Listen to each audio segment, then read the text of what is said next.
Good morning everyone, welcome back. In today's class we'll be going to revise chapter number 5 acid bases and salts. तो आज की class में हम chapter number 5 acid base and salt का revision करने वाले हैं. तो रिवीजन हम कुछ इस तरीके से करेंगे कि I will ask you some questions and on the basis of those I will tell you, I will discuss the concepts with you. तो कुछ क्वेश्चंस हैं उन्हीं से हम स्टार्ट करते हैं, उसके बाद हम जो डिस्कशन है उसको स्टार्ट करेंगे. तो सबसे पहले आप मुझे बताइए कि जो एसिड्स होते हैं उनका टेस्ट कैसा होता है. Very good. आप सभी बच्चे टाइप भी कर दीजिए साथ साथ में. सावर टेस्ट, ठीक है. एक ऐसा सब्सटेंस जिसका वेरी गुड वेरी गुड, ऐसा सब्सटेंस जिसका एसिडिक नेचर है होता है, उसका जो टेस्ट है वो भी सावर जो नेचर है उसका वैसा टेस्ट होता है. और जो बेसिस होते हैं उनका कैसा टेस्ट होता है. बिटर. Very good. उसका जो बेस होते हैं उनका जो टेस्ट होता है it is no no no it is जो टेस्ट है उनका अतुल्य वो सोपी नहीं होता, वो बिटर टेस्ट होता है. और जो उनका टेक्सचर है, जो उनका टेक्सचर है वो बेस होता है. तो आप जब भी किसी बेस को अपने हाथ में लेंगे और उसमें अगर थोड़ा सा पानी लगाए तो आपको वो बड़ा सोप जैसी फीलिंग आएगी इससे, ठीक है. अब क्या होता है कि हम एसिड और बेसिस को आइडेंटिफाई करने के लिए कि ये एसिड है या बेसिस है सिर्फ टेस्ट के ऊपर डिपेंड नहीं रह सकते, क्योंकि बहुत सारे एसिड्स ऐसे होते हैं, बहुत सारे बेसिस ऐसे होते हैं. अगर उनको टेस्ट करने जाएंगे तो हमारा जो बॉडी है, हम अपनी जो हम टेस्ट किस ऑर्गन से करते हैं. टंग. Very good. तो टंग से अगर हम उनको टेस्ट करने जाएंगे तो जो एसिड होते हैं वो बहुत हार्मफुल होते हैं और उसका थोड़ा सा भी जो अमाउंट है वो हमारे लिए बहुत ज़्यादा हार्मफुल हो सकता है. Very good very good. तो उसके लिए हम क्या करते हैं, हमने उनको आइडेंटिफाई करने के लिए कि ये एसिड है या बेस है, तो हमने कुछ इंडिकेटर्स का यूज करने लगे. तो उनको हम बोलते हैं इंडिकेटर्स, जो हमें बताते हैं कि कोई भी चीज या तो एसिड है या फिर बेस है. ये स्पेशल टाइप के सब्सटेंसेस होते हैं जो ये टेस्ट करने के लिए यूज किया जाता है कि कोई भी सब्सटेंस क्या वो एसिड नेचर का है या बेसिक नेचर का है, ठीक है. अब मुझे कोई तीन जो इंडिकेटर्स हैं, नेचुरल इंडिकेटर्स हैं, उनके नाम आप चैट सेक्शन में लिख दीजिए और जिससे मैं पूछ रहा हूँ वो मुझे बताएगा भी. मधु आप बताइए कोई भी तीन नेचुरल इंडिकेटर्स.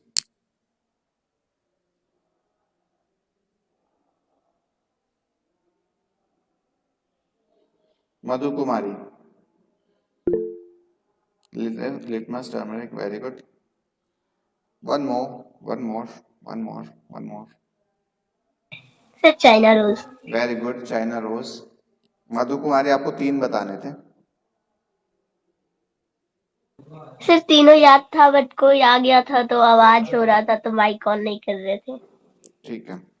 तो टर्मरिक, लिटमस और चाइना रोज ये तीन नेचुरल इंडिकेटर्स हैं जो आपको प्रेजेंस बताते हैं किसी भी एसिड की या बेस की.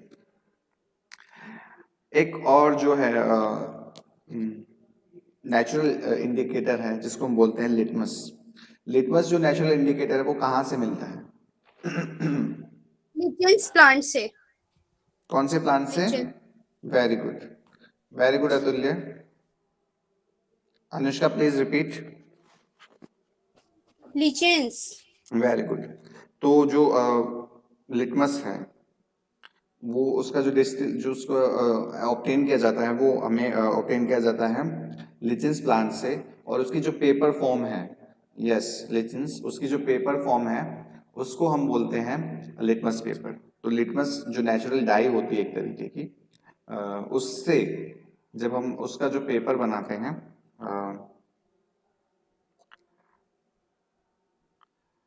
उसको हम बोलते हैं लिटमस पेपर. ये रेड और ब्लू कलर में अवेलेबल होता है. तो आप मुझे ये बताइए कि एसिड रेड कलर के लिटमस पेपर को क्या इफेक्ट देगा, रेड कलर के लिटमस पेपर पे. Nothing. Very good, nothing. And Smriti Kumari, आप बताएंगे कि जो एसिड होता है वो रेड कलर के सॉरी ब्लू कलर के लिटमस पेपर पे क्या इफेक्ट देगा?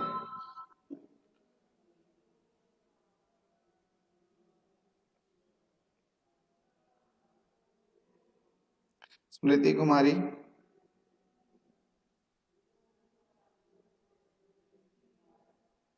Smriti Kumari has left. Okay, Sonu Kumar, आप बताइए कि रेड कलर जो लिटमस पेपर का होगा, जो रेड कलर का litmus paper sorry red colour नहीं एसिड जो होगा वो ब्लू कलर के लिटमस पेपर पे क्या इफेक्ट दिखाएगा? सर नहीं पता। नहीं पता?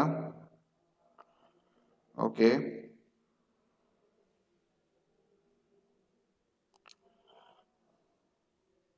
चलिए,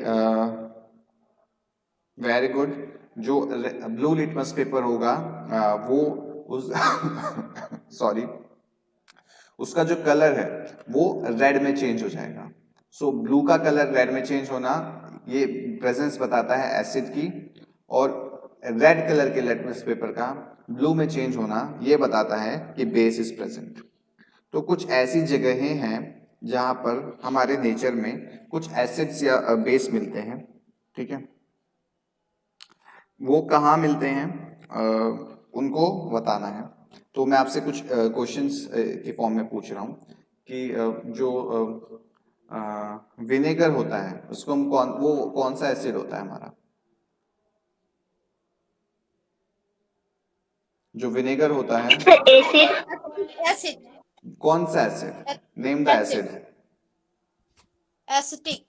वेरी गुड, एसिटिक एसिड। तो एसिटिक एसिड जो है वो हमारा विनेगर जो होता है, हम खाने में भी यूज करते हैं उसको, उसको हम बोलते हैं एसिटिक एसिड। अब आप बोलेंगे कि जो एसिड है वो तो हमारे लिए हार्मफुल होते हैं, तो ये जो एसिटिक एसिड है ये हम अपने खाने में क्यों यूज करते हैं? तो जो नेचुरल एसिड्स होते हैं उनकी एसिडिटी बहुत कम होती है और उसको बहुत थोड़े अमाउंट में हम यूज कर सकते हैं। जैसे कि एसिडिक एसिड है, इसको हम खाने में यूज कर सकते हैं। विनेगर जिसको हम बोलते हैं, सिरका, इसको हम खाने में भी यूज कर सकते हैं। लेकिन इसके अच्छा, neutralise the base, how what are you asking Anushka, please be tell me. Sir, to cut the effect of base. In food? No, sir. In our stomach. हमारे स्टमक में तो बेटा खुद पहले से HCl होता है, एसिड होता है, इसलिए तो हम बोलते हैं हमें एसिडिटी हो गई है। टीवीज में ऐड नहीं देखते आप कि इनो खाओ एसिडिटी को दूर भगाओ, डाइजिन Yes, खाओ sir. एसिडिटी को दूर भगाओ। तो वो एसिडिटी हमारे जो स्टमक में एक्सेस चीज़ें खाने से, एक्सेस ऐसी चीज़ें खाने से that can increase the level of acid in our stomach, तो हमारे क्या हो जाता है, एसिडिटी हो जाती है। तो फिर हम बेस का कंजम्पशन करते हैं। अब बेस क्या होता है? बेस एक ऐसी चीज़ होती है जो मतलब अभी आपको डिस्कस किया मैंने, जिसका बिटर टेस्ट होता है and it turns blue litmus paper sorry red litmus paper into blue. तो वो क्या करता है, एसिड एसिड और जब बेस आपस में मिलते हैं तो एक दूसरे के इफेक्ट को वो न्यूट्रलाइज कर देते हैं। तो जब बेसिक जो हम इनो डालते हैं ना पानी के अंदर, और उसको जब पी जाते हैं गट गट करके, गट गट गट गट, तो वो बोलते हैं 6 सेकंड में अशर शुरू। तो वो 6 सेकंड में क्या बोल रहा है, 6 सेकंड में जो एसिड है उसके इफेक्ट को न्यूट्रलाइज कर देता है जो इनो पिया है उससे। तो एसिड और जो बेस है वो आपस में मिलकर क्या बनाते हैं, सॉल्ट प्लस वाटर बनाते हैं।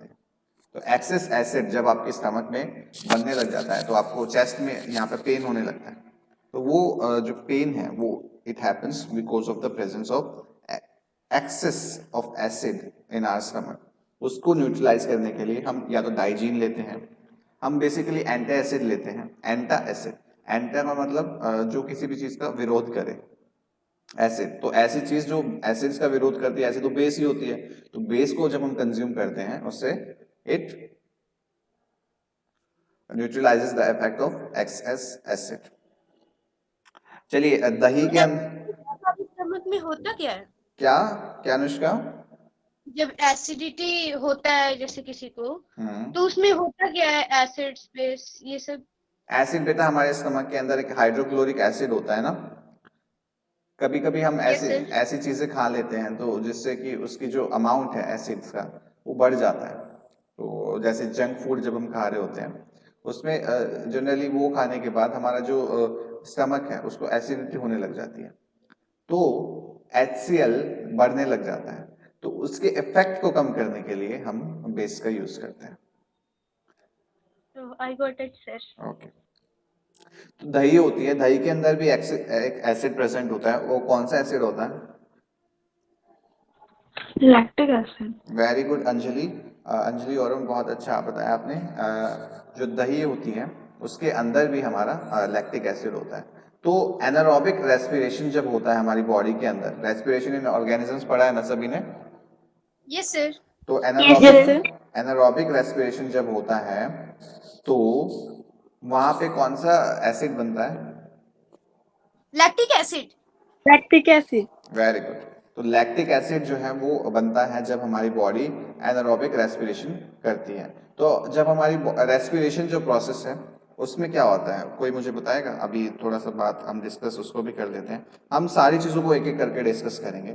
तो इससे टॉपिक निकलते जा रहे हैं तो हम जो चैप्टर है उसकी बाउंड्रीज को थोड़ा सा वॉयलेट कर रहे हैं और जो दूसरे चैप्टर्स हैं उसमें से भी चीज़ों को डिस्कस करें। तो रेस्पिरेशन होता क्या है ये बताइए सर।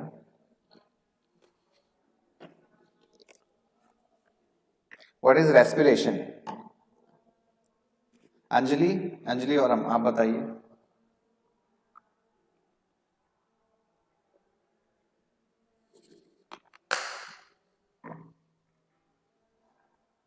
अतुल्य Raj, what is respiration? Respiration is the process of breaking down oxygen okay in the form of glucose to make carbon dioxide. Okay. Why does oxygen break down? Why does oxygen is break down? क्या oxygen का break down होता है?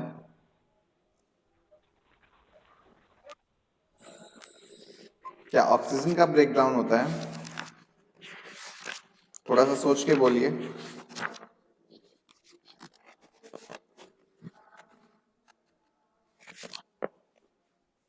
क्या oxygen का break down होता है या एक और चीज होती है जिसको, जो कभी कभी हमें इंस्टेंट एनर्जी भी देती है, उसको जब बोलते हैं ना इसको पानी में घोल के पी लो आपको मिलेगी इंस्टेंट एनर्जी, तो एक टर्म यूज होती है, कौन सी यूज होती है वो? Very good, Glucose. ग्लूकोज। तो ऑक्सीजन का ब्रेकडाउन नहीं होता, वहां पे ग्लूकोज का ब्रेकडाउन होता है।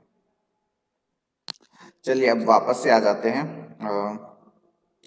कुछ ऐसे सॉल्यूशंस होते हैं जो Please tell me the definition of respiration.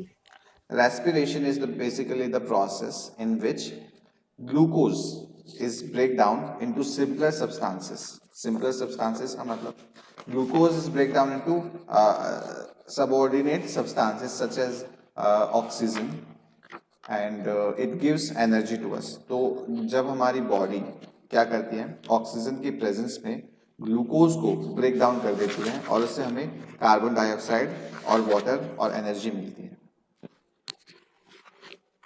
Okay, sir. Okay. So let's discuss certain more things. तो जब हमारे आप में से कुछ बच्चों ने एक बार जो टर्मरिक की हेल्प से ग्रीटिंग कार्ड्स बना के भेजे थे, याद है? Yes, sir. I. Yes, sir. Yes, Anushka, Kushi, and one more student had sent. Madhu. शायद मधु ने भेजा था। Yes, sir. हाँ, तो उसमें क्या कर रहे थे आप? अब मुझे कोई बताएगा, आप तीनों में से कोई एक? Yes, sir. ओके अनुष्का, आप बताइए। पहले हम लोग हल्दी ले रहे थे, टर्मरिक, फिर उसका पेस्ट बना रहे थे हल्दी पाउडर का। फिर उसके बाद एक पेपर्स का शीट एक पेपर का शीट ले रहे थे। फिर उसको इस छोटे छोटे स्ट्रिप्स में कट कर दिए थे। पहले तो उस पे चेक किए कि हो रेड बन रहा है कि नहीं।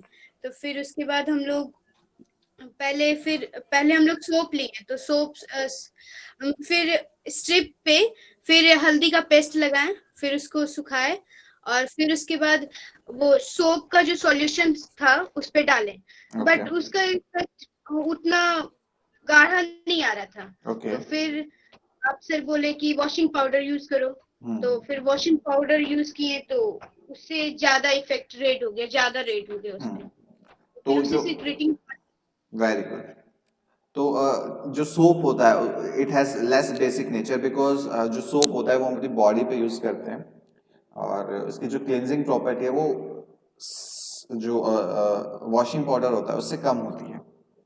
और जो वॉशिंग पाउडर होता है उसके अंदर जो बेस होता है उसका अमाउंट बहुत ज़्यादा होता है, इसलिए जो बेस जब भी हल्दी के साथ जब रिएक्ट करता है, मतलब हम इस चीज़ को, हल्दी को एज एक इंडिकेटर भी यूज़ कर सकते हैं। प्रेजेंस, किसकी प्रेजेंस? हम एसिड की प्रेजेंस तो हमारी इससे नहीं होती, हम बेस की प्रेजेंस को पता लगाने के लिए हल्दी का यूज़ कर सकते हैं। और जब बेस हल्दी के साथ रिएक्ट करता है तो वो रेड कलर की, जो हल्दी है वो रेड कलर की हो जाती है। मैं फिर से रिपीट कर रहा हूँ, when turmeric can be used to identify the presence of, to check the presence of, to test the presence of base as well as acids, but it doesn't change its color when it comes in contact with acids. Acids के contact में आने पे हल्दी अपना colour change नहीं करती है, लेकिन when it comes in the contact with base it changes its colour from yellow to red. तो येलो से ये अपना कलर किस में चेंज कर लेती है? रेड में चेंज कर लेती है। Red. यस। तो मनोरमा आप बताइए कि जब हल्दी बेस के साथ जब उसको कांटेक्ट होता है तो उसका कलर कैसे, क्या हो जाता है, वो बताइए। हल्दी का सर कलर, मैं Manorama Manorama red. Very good. जब हल्दी के साथ बेस का रिएक्शन होता है, या जब हल्दी बेस के साथ कांटेक्ट में आती है तो it changes its colour to red. Reaction नहीं बोलेंगे हम, कांटेक्ट बोलेंगे, ठीक है? अभी बार बार रिएक्शन निकल रहा है, रिएक्शन नहीं, कांटेक्ट। एक और नेचुरल इंडिकेटर है हमारा चाइना रोज। तो चाइना रोज कैसे नेचुरल इंडिकेटर है ये बताएंगी हमें खुशी कुमारी। Yes sir. बताइए आप, चाइना रोज को कैसे हम नेचुरल इंडिकेटर की तरह यूज कर सकते हैं?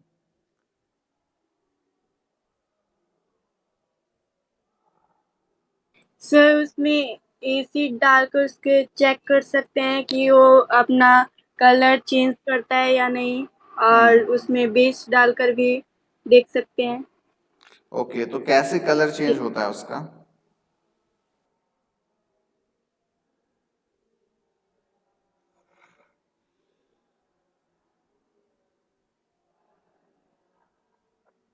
Himanshu Kumar, can you please tell us how does a China rose can be used as a natural indicator? Himanshu Kumar, Sir, I have no answer, sir. you do not have any answer for this. Haven't you started studying for your half-yearly exam?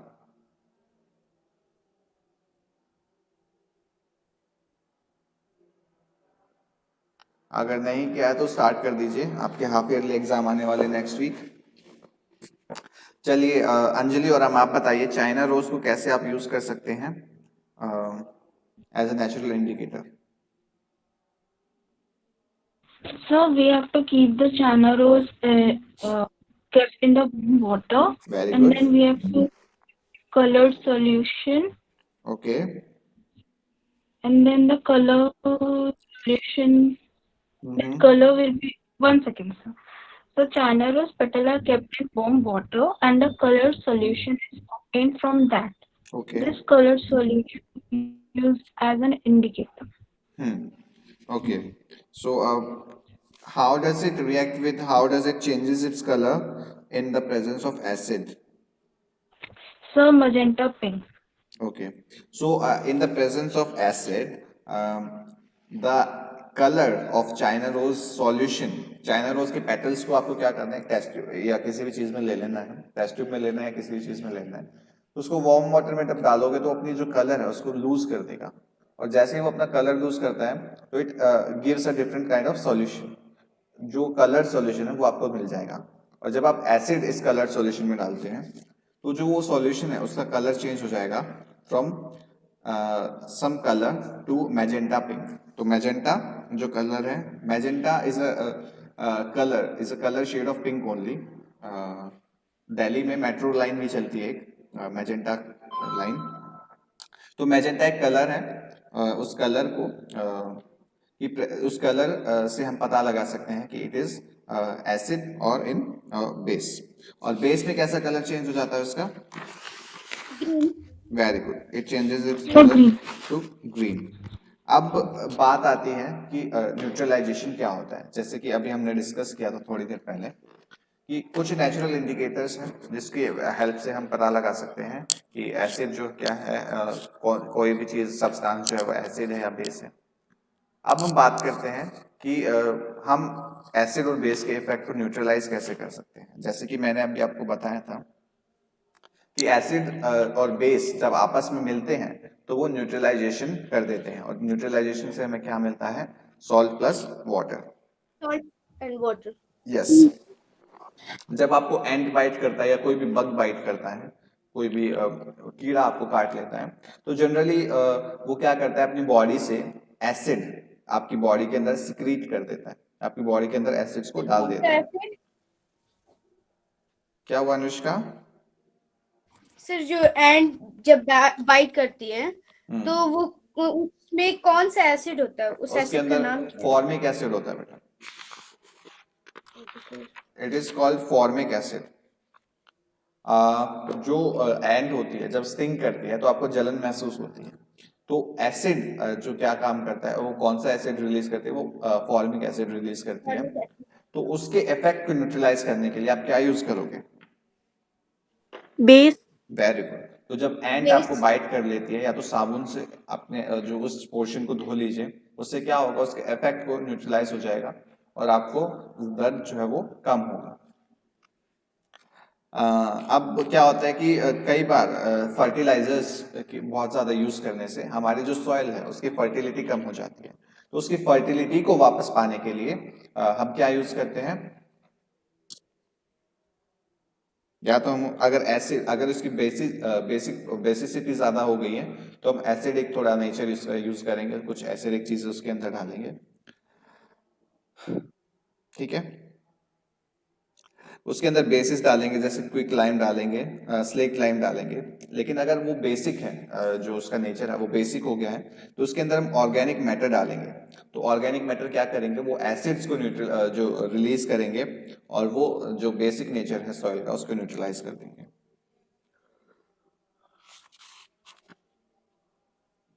जो factories होती हैं। जी Anushka. Sir अगर acids और base मिलाया जाए तो क्या होगा? तो न्यूट्रलाइजेशन प्रोसेस होगा और उसके बाद सॉल्ट और वाटर बन जाएगा। It will give rise to salt and water. जो बड़ी बड़ी फैक्ट्रीज होती हैं वो क्या करती हैं, उनके अंदर से बहुत सारा वेस्ट निकलता है, और जो वेस्ट प्रोडक्ट होता है it is either too acidic or too basic, और वो वेस्ट प्रोडक्ट जो होता है वो बहुत ज्यादा नुकसान पहुंचाता है हमारे एटमॉस्फेयर को, हमारे इकोसिस्टम को। तो उस जो वेस्ट प्रोडक्ट है उसको हम क्या करते हैं, फैक्ट्रीज में ऐसे ही पानी वाटर बॉडीज में हम उसको रिलीज कर देते हैं। तो वाटर बॉडीज में उसको रिलीज करने के बाद उसका जो नेचर है वो जो उस वाटर बॉडी के अंदर चीजें प्रेजेंट है, जो ऑर्गेनिक चीजें प्रेजेंट है, जैसे फिश है, जो प्लांट्स वगैरह है, सबको मार देता है, आइदर एसिडिक और बेसिक। तो हमें क्या करना चाहिए, हमें उन चीजों को रिलीज करने से पहले वाटर बॉडी के अंदर we should treat that solution. जो हार्मफुल वेस्ट निकल रहा है हम उसको ट्रीट करके उसके जो इफेक्ट है उसको कम करके, उसके इफेक्ट को कम करके तब हम उसको वाटर में रिलीज कर सकते हैं, ठीक है। तो इसी के साथ ये जो आपका चैप्टर था एसिड बेस एंड सॉल्ट्स, इसकी जो मेन हाइलाइट्स थी ये हमने रिवाइज कर ली है। इस चैप्टर को एक बार आप अच्छे से पढ़ लीजिए लाइन बाय लाइन, इसके क्वेश्चंस को प्रैक्टिस कर लीजिए और आपके फिर अगर कोई डाउट आते हैं तो you are free to ask. Is that clear now? Yes sir. Okay, चलिए आज की क्लास से रिलेटेड आपको अगर कोई भी डाउट आए तो आप कभी भी पूछ सकते हैं, कभी भी नहीं, आफ्टर 12 यस मधु। सर जो हम लोग वो हल्दी वाला जो बनाए थे वो पूरा फैल गया है, रेड कलर से ब्राउन हो गया है। अच्छा, आप मुझे उसका फोटो भेज देना बेटा, ठीक है? Okay sir. ठीक है, I will see and I will tell you what has happened. चलिए फिर आज की क्लास को यहीं पे खत्म करते हैं। Thank you so much. Thank you sir.